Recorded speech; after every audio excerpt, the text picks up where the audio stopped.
Hi guys, I'm back.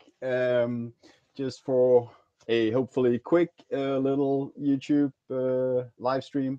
I just keep hearing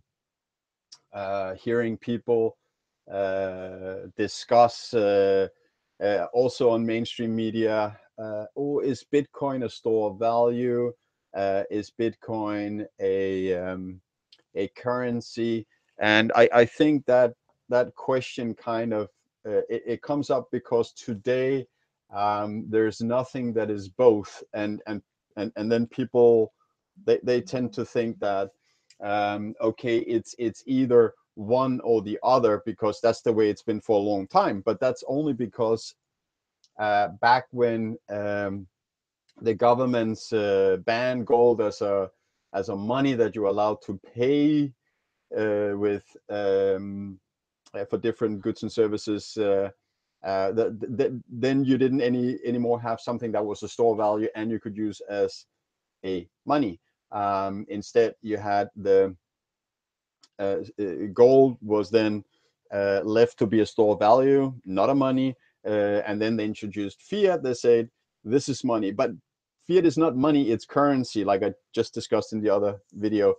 Money is something that you can use as a store of value, that keeps its value, and fiat currency definitely doesn't.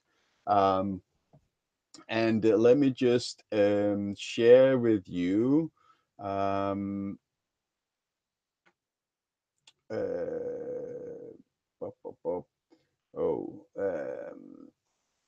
I can't see. Go here.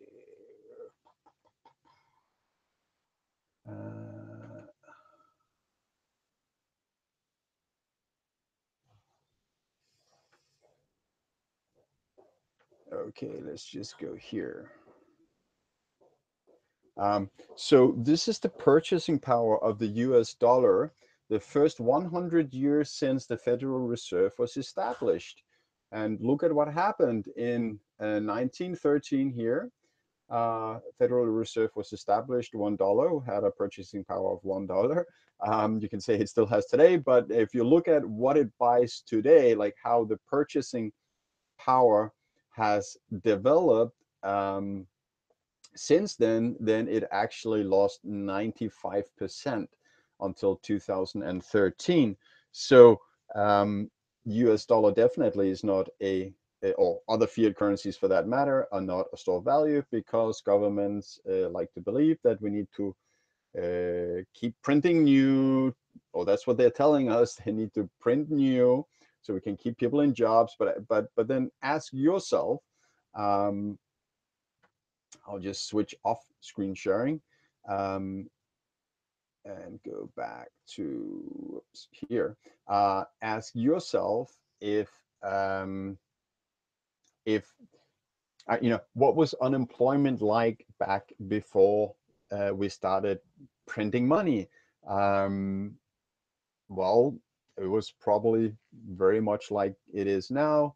There is a certain level of unemployment, but most people had a job, even though money wasn't printed to eternity. Quantitative easing, as it's called, when it's really big amounts. And That's why you got to question really if it's so necessary to dilute the value of whatever you have in your pocket and in your bank account with more printing, because that value goes from you and it goes to whoever prints it. That's what you got to realize. Um, all right. So looking at Bitcoin, that was the purpose of this video. Looking at Bitcoin, well, because it's scarce, there's going to be 21 million units at the maximum, which is 123, 24 years from now. And once that 21 million units have been reached, there will be no more Bitcoins produced. And each Bitcoin can be divided into 100 million Satoshis, which can be further subdivided indefinitely on side chains. Now, that gives it the properties of store value, because not only is it useful, it also scarce. And when it's useful and scarce at the same time, and it's created pretty much to be perfect as a money that is sovereign to you, no one else can censor it, reverse transactions up to 6 months later, etc., freeze it, delayed with 8 banking days to send from one country to another, and take $50 plus 3%, etc. It really is a better money, and it is at the same time, as I just described before, a store of value. So because it really has both properties, of course, it is both. It's an excellent store of value and it is an excellent currency. Those two things do not contradict each other or exclude each other. Just because we, since gold was banned as money, haven't had something that is both, have grown up to believe that you can't have something that is both. But yes, you can. You can have Bitcoin. We have Bitcoin, and Bitcoin is coming to take over store value, in my opinion. No investment advice. Do your own due diligence. These are my thoughts. Bitcoin can go to $0. It's still new. It's a technology, etc., etc. Gotta say those things. Disclaimer. And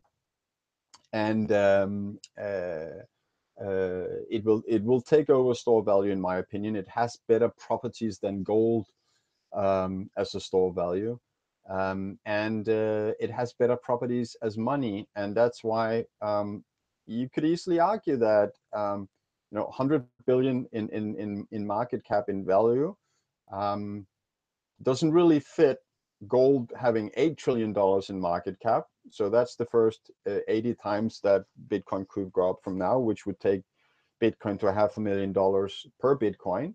And then if Bitcoin were to replace the M1, M2, M3 money supply of the world, then we're looking at I think it's upwards 80 trillion US dollars. So that's close to 800. I mean, give and take, who knows? 800 times it could grow from now, potentially, and it can go to 0. Nobody knows. Let's see what happens. Anyways, guys, thanks for watching. Have a great weekend, and looking forward to send another video. All right, bye.